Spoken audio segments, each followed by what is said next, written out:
Welcome back to the channel. In this video, we're going to be going over the problem that's in lightweight right now. And before you ask, what problem are you talking about? What I'm talking about is for the first time in a long while, I can't even name the last time, we currently have no top 15 lightweight that is scheduled to fight somebody. That does not happen. Now, I am going to lay out a plan, some great fights, some fights that are meh, but it's going to get us in the direction that we need to hopefully get the lightweight division moving. Because the lightweight division historically has never been a division that does well when it stands still. That's how we got a Tony Ferguson never becoming a champion situation. Now, I'm going to start going down a few matchups really quick. We're going to start near the bottom of the rankings, like near that top 15 level, and then we're going to move up to the champion Islam Makhachev at the very end. Now, first matchup, we got Jaylen Turner versus Renato Moicano. I'm going to justify it. The reason why Jaylen Turner versus Renato Moicano is a good fight to be made is because this was the fight that he was supposed to take instead of the Bobby Green fight. Now, I know he stepped up on short notice, but he already had a fight all but confirmed in Renato Moicano. Moicano calls out Jaylen Turner. Jaylen Turner doesn't say no, and it's not like you can make Jaylen Turner versus Dan Hooker again. So I say, let's keep him active. Let's keep him honest with his weight, because you know he's a big boy.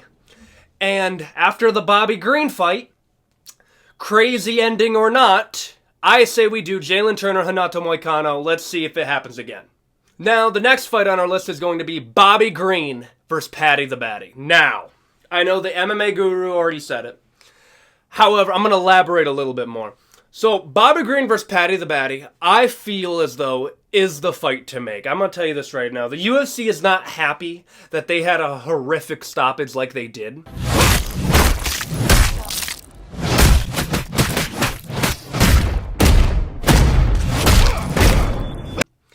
But I'm going to tell you this right now.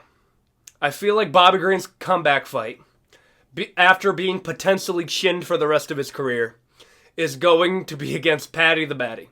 Because at that point, the one thing that they're going to have in common is that Bobby Green might be chinned and Paddy's on his way to being chinned, if that makes sense. Is it a winnable fight for him? Not really. A chinned Bobby Green, I still think, would beat Paddy the Baddy. But they need to make it possible. The fact is you have to give him a ranked opponent after the Tony Ferguson fight. You can't just keep feeding him cans, or the fans are going to hate him more than they already do. They're not going to give him the Drew Dover. They're for fucks are not going to give him the Matt Frivola, because those two people do terrible things to Paddy. Bobby Green, Paddy Pimblett, Manchester, England, for a fight night, or when Tom Aspinall's fighting. Make it happen. Next fight on the list, we do Rafael Fiziev versus Benoit Saint-Denis. Now, when I wrote out this fight, I wanted to make a banger, okay? Saint-Denis wants to fight Justin Gaethje. I just can't justify Saint-Denis jumping up the rankings to fight Justin Gaethje. I think that is a war that is going to be potentially made in the future. And we're going to get into what Justin Gaethje's next fight's going to be in the next few minutes. But Benoit Saint-Denis, Rafael Fiziev when he comes back. Fiziev's going to be fighting down the rankings. And in his mind, I don't want to say it's a potential tune-up fight. But we can't throw him up the rankings again and just hope for the best. I know he fought Gamrot and he won the first round, I'd say. Then he had that crazy thing that happened with his leg. So I say, comeback fight, Rafael Fiziev versus Benoit Saint-Denis. Scrap, 5-round main event of a fight night. Let's do it. Next fight on the list is going to be a veterans matchup. Now, Dan Hooker versus RDA. Tell me that is not a great fight. Dan Hooker has become a very inconsistent fighter in my mind, because we had that little stretch after the Dustin Poirier loss where I thought he lost that dog in him. And then after the Jaylen Turner fight, bro breaks his forearm and still wins the fight. Like, I was really looking forward to the Bobby Green fight, but I think Dan Hooker would have won that as well. So I say, let's not wait for Bobby Green. We can't rematch Jaylen Turner. Dan Hooker, RDA. Fight has been talked about for a while now, and RDA just called out Dan Hooker for his return fight. Let's do it. Our next fight on the list is going to be Dustin Poirier versus Beneil Dariush. Now, we can do a few different things with Dustin, but I feel as though the right way is Dustin Poirier, Beneil Dariush. Winners fight winners, losers fight losers. Dariush just got done getting KO'd by Arman Tsarukyan. Dustin Poirier just got done getting head kick KO'd by Justin Gaethje. Put those two guys together. Let's see what happens. Make it a feature fight for a numbered card, because they will not do a fight night main event, or at least Dustin won't. Dustin makes bank. So I say, featured fight on a numbered card, Beneil Dariush, Dustin Poirier. Let's make it happen. Now, the next one is kind of an easy one for me, but I have to put it on here if we are talking about ranked lightweights, and that is Michael Chandler's next fight. Michael Chandler is going to fight Conor McGregor, okay? I know some people were trying to say it's like Michael Chandler has to justify his rank. Understand, no. In most instances, you are right. Right now, no. Because I'm going to tell you something right now. If Conor McGregor comes back and KOs Michael Chandler, what they're going to make it sound like is Conor McGregor comes back, knocks out a top 5 lightweight, and depending on what's going on in the title picture, depending on what Islam's been doing as a champion, we could see a Conor McGregor fighting for the title. And in all honesty, it is crazy. Would he deserve it? No.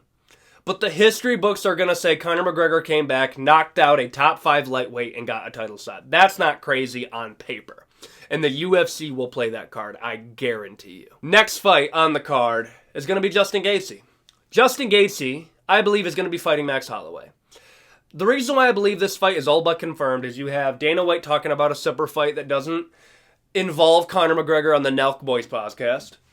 You have Ali Abdelaziz, who manages Justin Gaethje, and Islam Makhachev alluding to Justin Gaethje fighting Max Holloway. The reason that is interesting is if you are managing two people, Islam Makhachev and Justin Gaethje, Justin wants to fight for the title. Islam has the title. Do you make them fight each other? You would under most circumstances, but Justin Gaethje has the BMF belt. You can make a super fight against Max Holloway, headline a numbered card, or co-main a numbered card.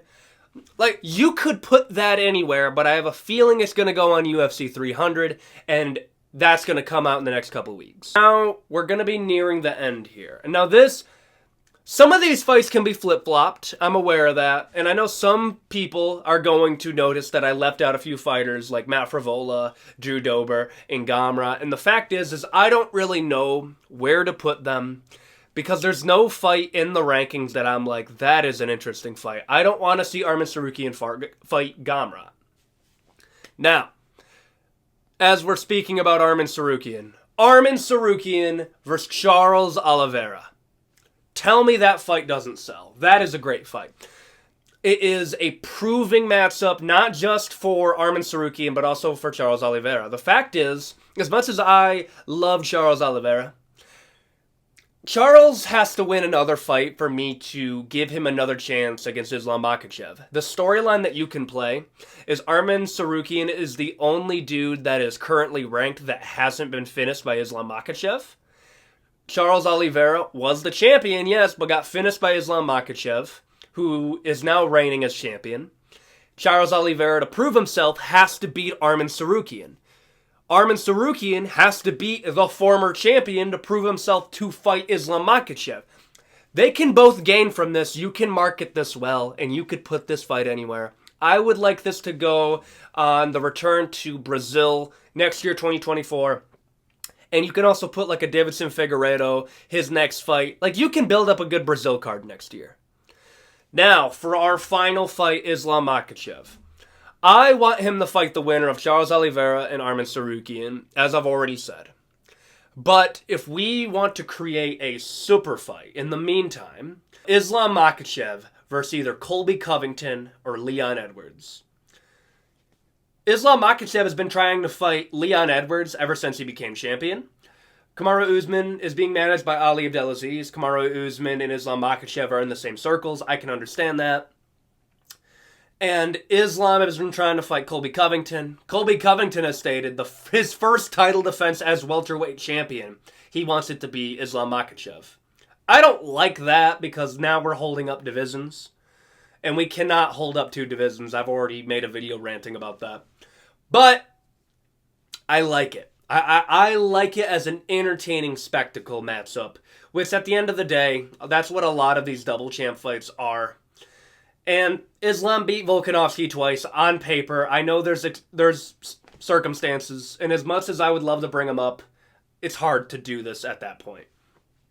But that is the fun fight. What I believe is going to happen, Islam Makhachev is going to fight the winner of Charles Oliveira and Arman Tsarukyan, or a super fight. And at this rate, he's going to fight once a year.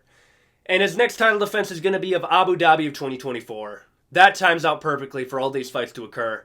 And now we have 2 title contenders, that being Arman Tsarukyan if he's able to beat Charles Oliveira. And you can do Justin Gaethje if he's able to beat Max Holloway, which I do think he would.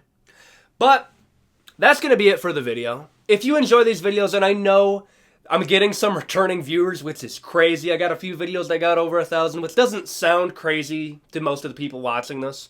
But it's crazy to me because this is my 6th day of consistent long-form content on here.